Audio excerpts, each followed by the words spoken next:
Mr. Huggins and I here take our issues very seriously. But before we begin, let's start with a prayer.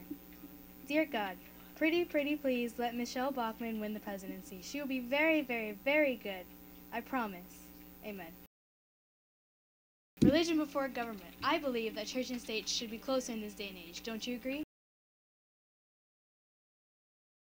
So, Steve. Steve passed away last week. I'm Bill. You know that. Come on. Look, Steve, whatever you have to say is unimportant. We can't shield favorite companies from failure since that just leads to more failure. I understand that you have one of the biggest companies around, which I completely support. But these bailouts are wasting money on ideas that just simply won't work. It's institutionalizing stupidity. I won't get involved with price control. End of story. We're running out of rich people in this country, and the last thing I need is to read through heavy, thick policies. Do you see what I put up with for you and your business? Military Sergeant Mike, you are the man. You know, keep this a secret between us, but you really are my favorite here at the table.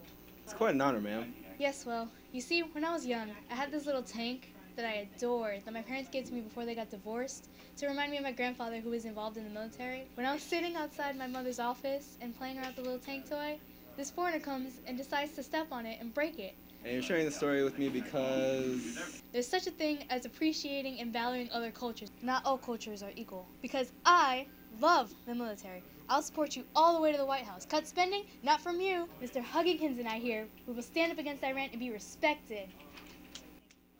Obama put us into Libya and then into Africa. Because of this, we cannot cut your budget, Mike. Church and state rekindling its relationship, letting big business control their own prices, and keeping the defense budget safe. Vote Bachmann for president because Mr. Huggins here will.